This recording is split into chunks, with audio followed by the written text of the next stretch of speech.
সবাইকে শুভেচ্ছা জানাচ্ছি। আজকে আমি একটি বই নিয়ে কথা বলবো। বইটি হলো সামাজিক গবেষণা পদ্ধতির সহজ পাঠ। সামাজিক গবেষণা পদ্ধতির সহজ পাঠ বইটি আমার লেখা। বইটি মূলত যারা এমফিল পিএইচডি করতে চায় তাদের সুবিধার্থে লেখা হয়েছে।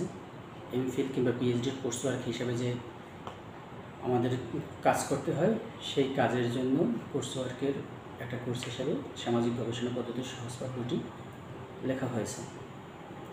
এছাড়া যারা বিভিন্ন টার্ম পেপার, অ্যাসাইনমেন্ট কিংবা গবেষণা প্রকল্পের সাথে যুক্ত, গবেষণা প্রতিষ্ঠানের সাথে যুক্ত, বিশেষ করে সামাজিক গবেষণা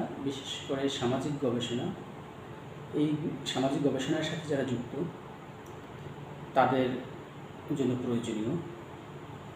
বইটিতে সামাজিক গবেষণা কী,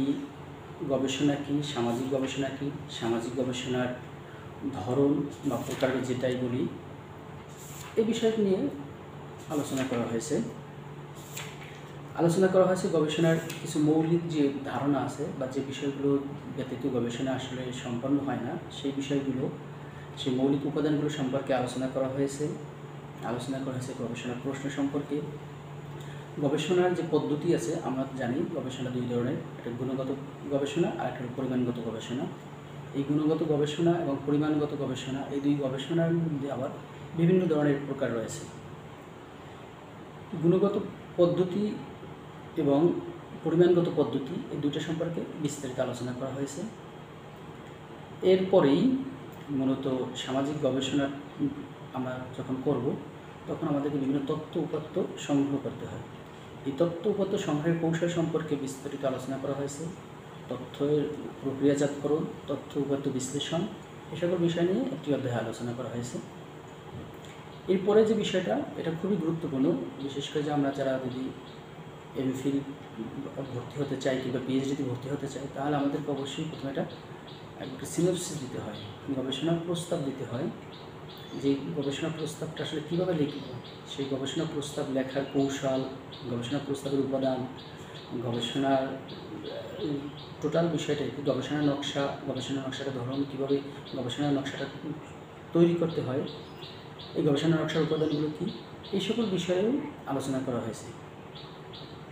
এরপরে অধ্যায়ে সামাজিক গবেষণায়, যে এখন শুধু সামাজিক গবেষণা গুণগত পদ্ধতি হলেও এখানে পরিসংখ্যানের ব্যবহার হয়ে থাকে। পরিসংখ্যানের ব্যবহারটা খুবই গুরুত্বপূর্ণ। এই পরিসংখ্যানের ব্যবহার আমরা করে থাকি সামাজিক গবেষণায়। সেই কীভাবে সামাজিক গবেষণায় পরিসংখ্যান ব্যবহৃত হয়ে থাকে সে সম্পর্কে আলোচনা করা হয়েছে। বর্তমান সময়, তথ্য প্রযুক্তির সময়, গবেষণার ক্ষেত্রেও তথ্য প্রযুক্তি খুবই গুরুত্বপূর্ণ।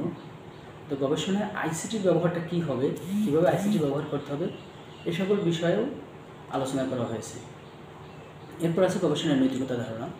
গবেষণার নৈতিকতা ধারণাটা অত্যন্ত গুরুত্বপূর্ণ, কারণ গবেষক যদি নৈতিক না হয়, গবেষণায় যদি নৈতিকতা না থাকে, তাহলে সেই গবেষণা সমাজের কিংবা রাষ্ট্রের সুফল বয়ে আনে না।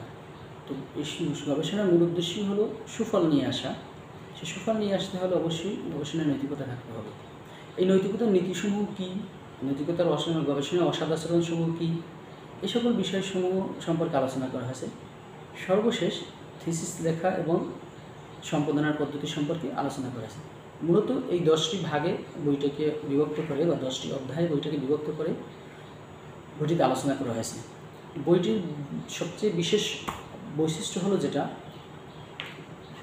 খুবই সংক্ষেপে এবং সহজে বোধগম্য হয় বা সহজে বুঝতে পারে, এইভাবে লেখা হয়েছে।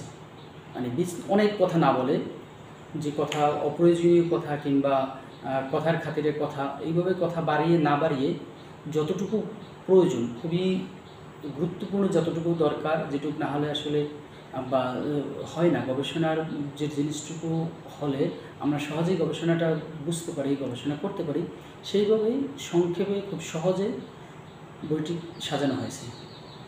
তো এই বইটি সাজাতে গিয়ে, বা বইটি আমার রচনার উদ্দেশ্য ছিল মূলত আমি যেহেতু এমফিল যখন করতে যাই, এমফিলের দীর্ঘ 1 বছর কোর্স করতে যেয়ে গবেষণা পদ্ধতি সম্পর্কে যতটুকু জানতে পেরেছি, যতটুকু শিখতে পেরেছি এবং আমি যত সহজে যেভাবে শিখতে পেরেছি, বিভিন্ন সমাজে বাজারে গবেষণা পদ্ধতির উপরে অনেক বই আছে এবং এক এক বইতে একটা পূর্ণাঙ্গ বই নেই এবং বিস্তারিত লেখা আছে, অনেক অনেক বেশি লেখা আছে, বাট কোনো বইতেই সকল বিষয়গুলো একসাথে নেই।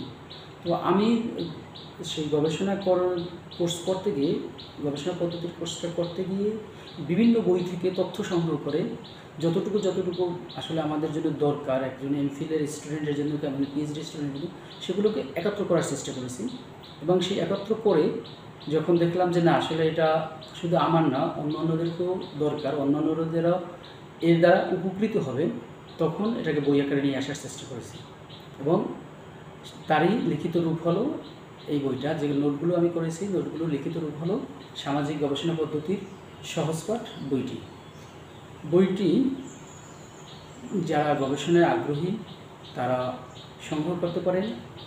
সংগ্রহ করলে আশা করি লাভবান হবেন। সবাইকে ধন্যবাদ।